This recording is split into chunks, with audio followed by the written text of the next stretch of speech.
नमस्कार बच्चों, मेरा नाम निर्मल कुमार गुप्ता, मेरे साथ है सुशीला चौधरी।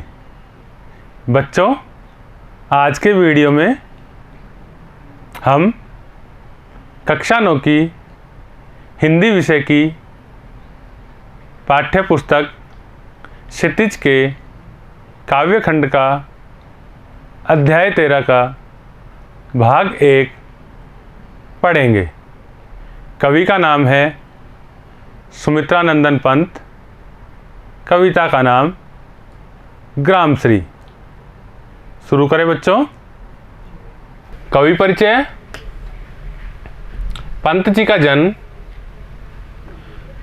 सन 1900 में हुआ। इनका जन्म स्थान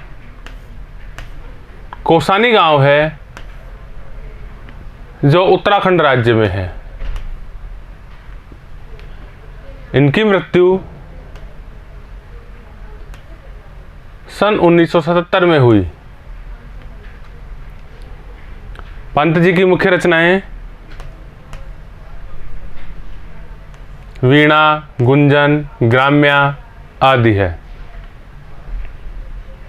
इन्हें साहित्य अकादमी पुरस्कार, भारतीय ज्ञानपीठ पुरस्कार एवं सोवियत लैंड नेहरू पुरस्कार से सम्मानित किया गया। कविता में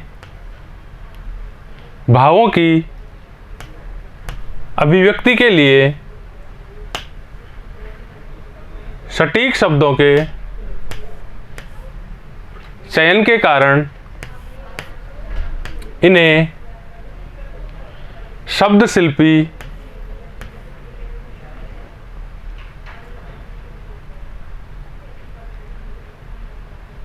कवि कहा जाता है।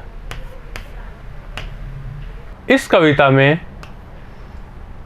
पंत जी ने गांव की प्राकृतिक छटा और समृद्धि का सुंदर वर्णन किया है। खेतों में दूर दूर तक फैली फसलें, फल फूलों से लदे पेड़,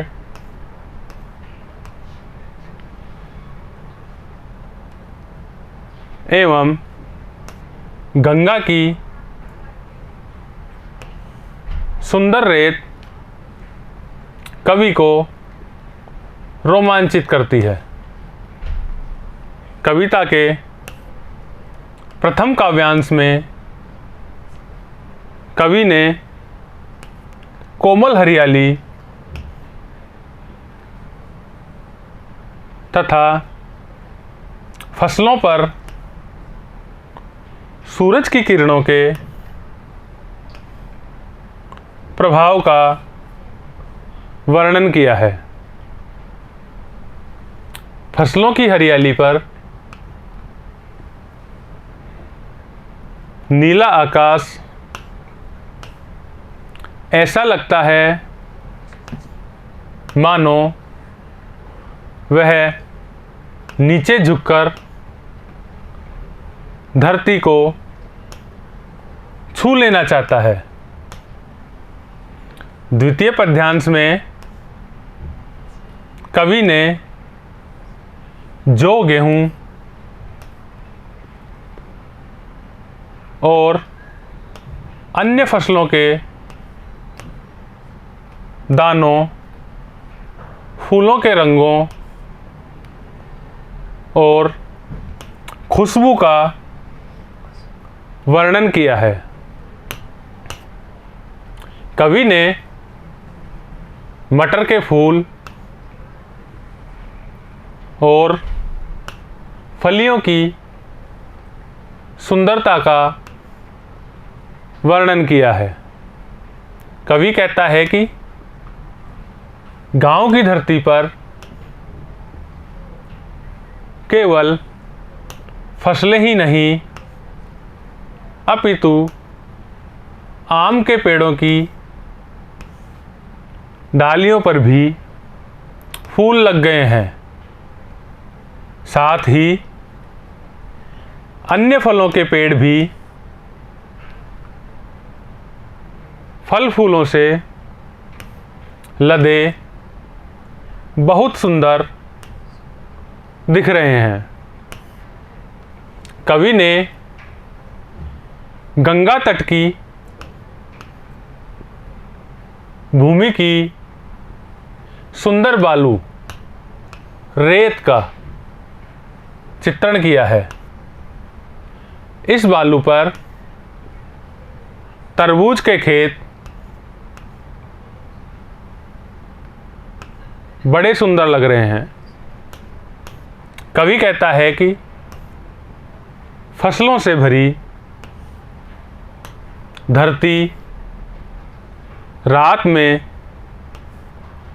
बहुत सुंदर लगती है, मानो पन्ने नीलम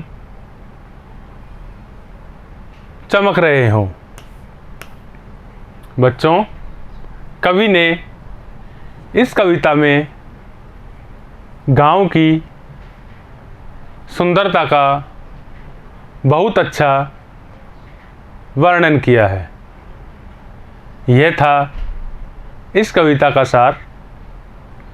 इसे आप वीडियो में बार बार देखें, समझें और याद करें।